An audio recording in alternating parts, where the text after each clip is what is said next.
All right. Hello, everyone. Welcome back to another episode of Business Breakthroughs. I am here virtually with my friend Kolby Goodman, who is a career coach and founder of the Job Huntr. And he has dedicated the last 12 years of his life in business to helping professionals to land their ideal jobs and with confidence. So he specializes in refining resumes to highlight people's true potential and professional value. He coaches individuals on delivering powerful interviews and has great results for his clients in that way, and guiding people towards their career paths that are aligned with their passions and goals. And so I'm super delighted to have him here today. We actually go way back because we share the same Way business back. coach, and that's how we met. So it's been really fun and exciting, and I'm really proud to have you here and to be able to witness all of the growth that you've had and the success that you've had. So welcome, Kolby.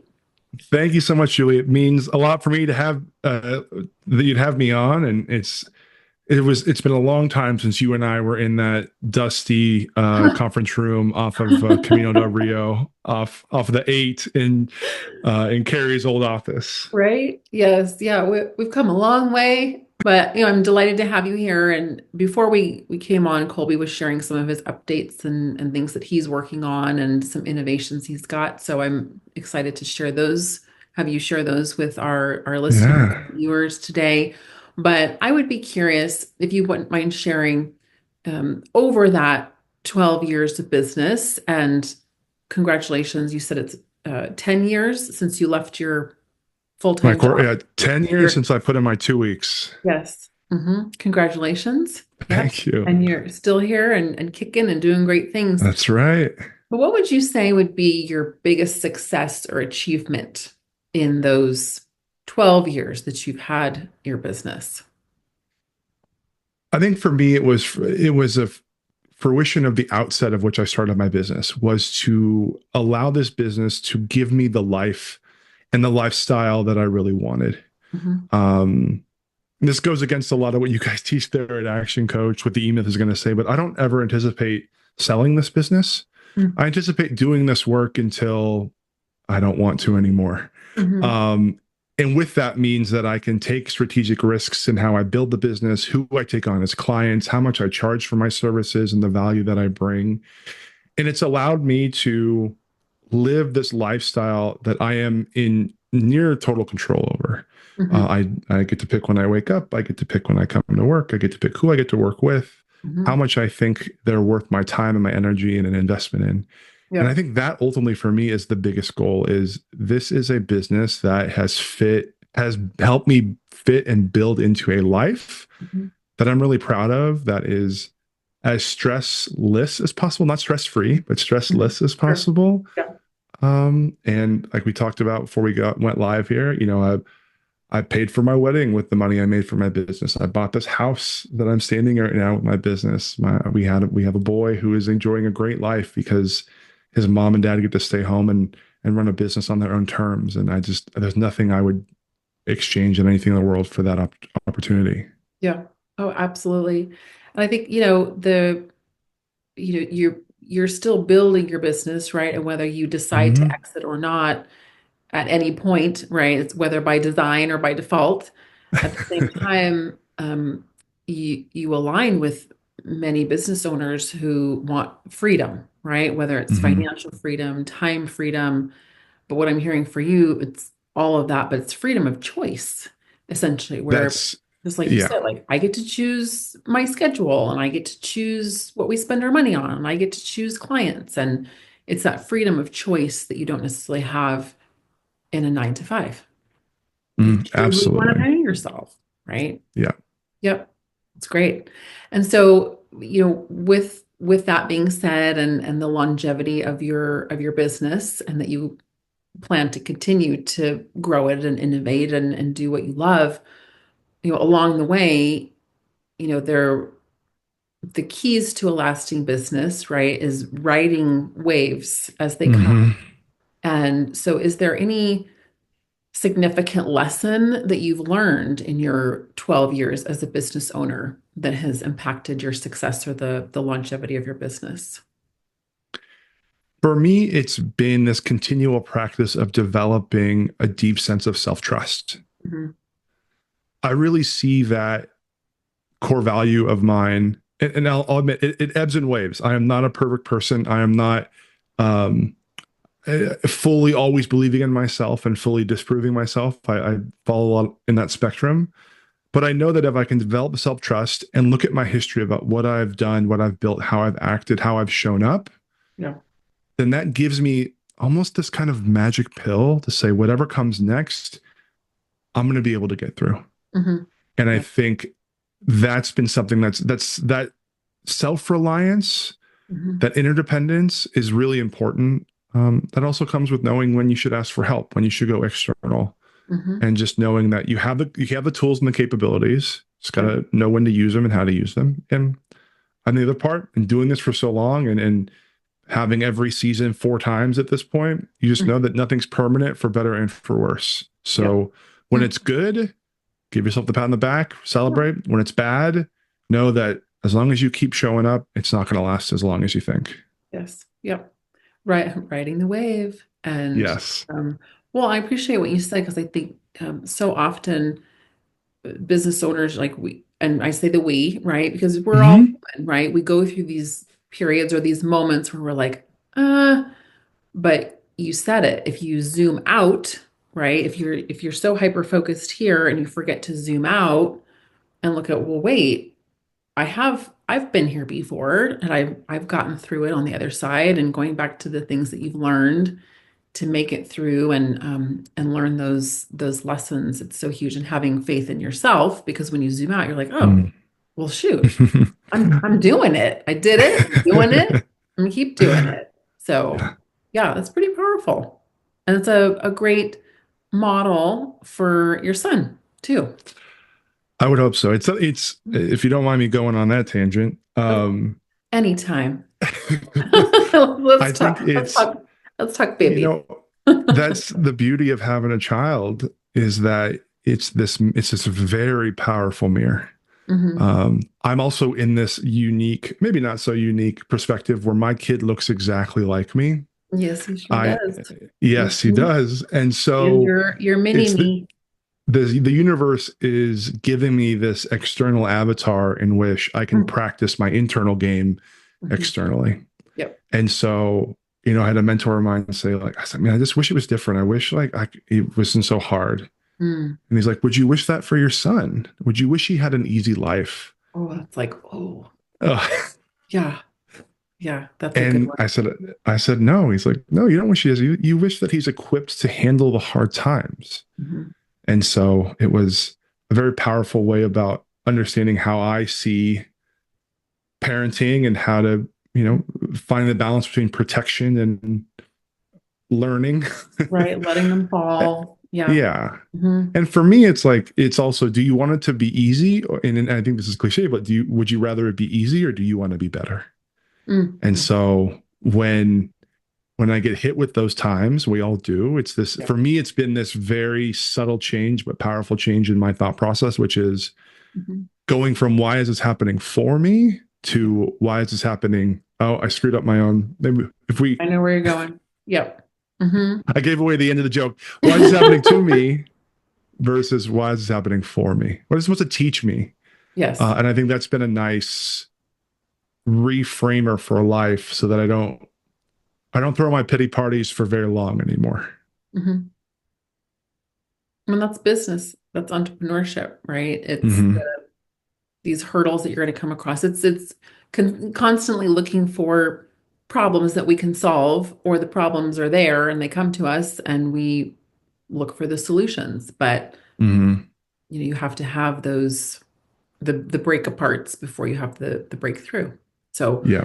Ooh, okay. I'm gonna write that down too. you heard it here on Business Breakthroughs. No, and before we were talking a little bit about the job market, and I think it would be really cool if you could share just any insights that you have in what you're experiencing in the industry, in your industry, and it would be great for you to share kind of what you're doing as well to innovate and offer additional services Mhm. for these needs. Yeah. I mean, it's no surprise. It's no surprise to anybody that everything's harder now than we'd like it to be. Mm, Economy's got a big question mark on it. Job market is kind of circling the toilet a little bit. mm. Inflation is high. And so everybody's in this conservatory mode. I'm seeing it. We want to keep Holding what we pattern. have. Yeah. Yeah. Mhm. And doing a couple things is I think it is people who they're afraid of change because the devil you know is better than the devil you don't. So nobody's going anywhere. Mhm. Um, but those who are now have to do such a more poignant job, not simply as saying I'm available, I can do the work, but really in marketing yourself. Yeah. What I do with my clients is to develop an entrepreneur's mindset, even if they still want to pursue a traditional W-2, Mhm. because that's how you get the best opportunity, is not saying I can do this job. What you sell yourself on is, here are the problems I can solve for you. Mm. And here's how you are going to benefit from me doing that for you. Sure. Bringing value. You Mhm. got to bring value. You can't, and I think that's where a lot of people are, and unfortunately, a lot of people who are finding themselves unemployed, not by choice, Mhm. because they've got a pink slip, are finding the old ways of doing things don't work anymore. Mhm. You can't simply just be qualified, because unfortunately, there's a lot of other qualified people out there, Yeah. and the access to the roles is ubiquitous. Mhm. I can take out my phone and apply for 10 jobs in literally 10 seconds by just tapping the screen. Yeah. And so what my clients are seeing, what they've always saw, and what I think helps my clients even in these down times, is really understanding not only where their skill sets lie and their expertise lies and where the passions are, but how, when you put that unique stew together, how does it solve problems and ultimately relieve the pain and suffering from the people they want to work for? Mhm. Because you can't no longer simply be an okay business decision. You have to be a hell yes business decision, but you also, your cherries on top need to be an emotional pull as well. Mhm. And Mhm. if that boss knows that you, yes, can do the job, but you also are looking to take the crap off their plate or to take on that project that's been on the back burner for months, Or get it's the really team important. re-engaged, whatever Yeah. that is, and productive. Yeah.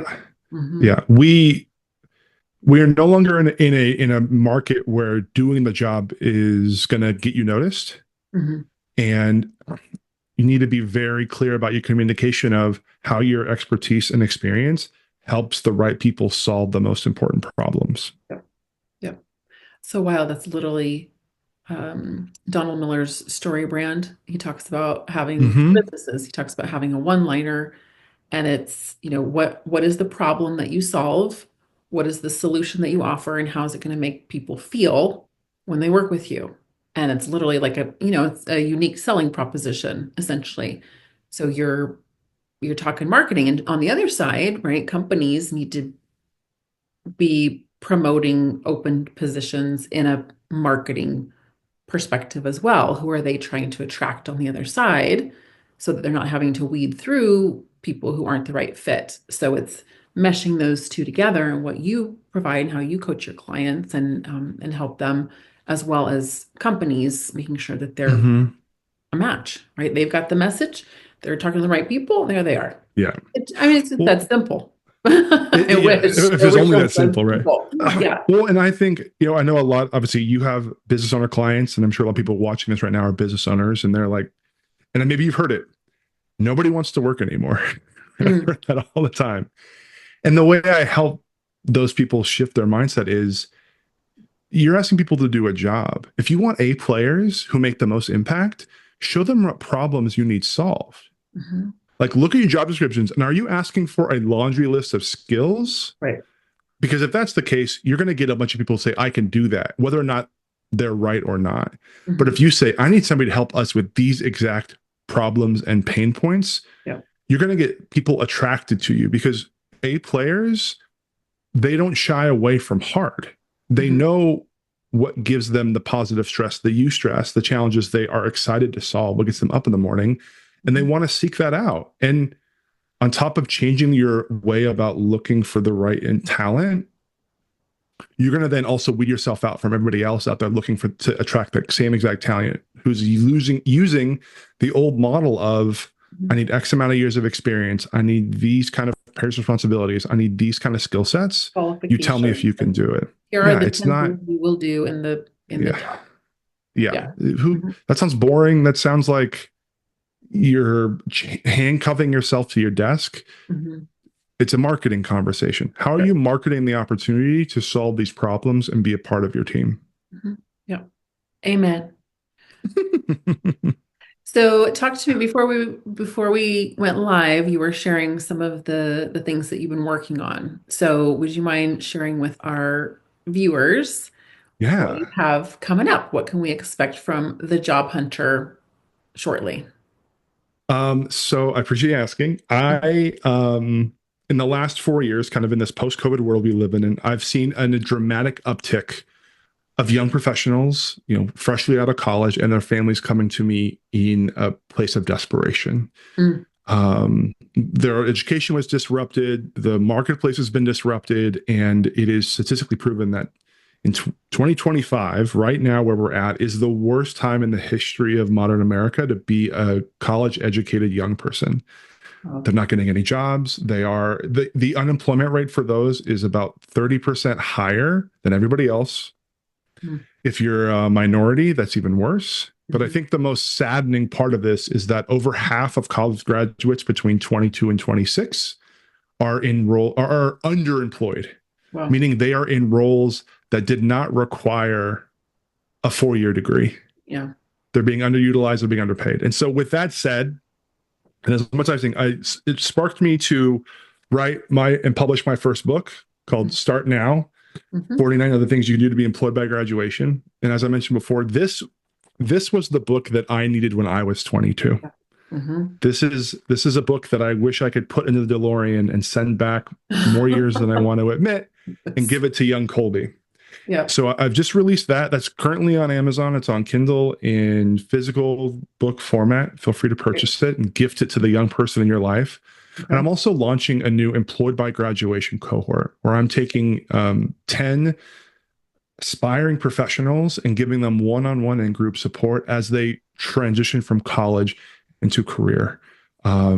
It's a Awesome. 1 to 10 ratio of expert to student. It's a Mhm. lot less than the 1 to 1,900 or career counselor to college student ratio that is on average across all the campuses across the country.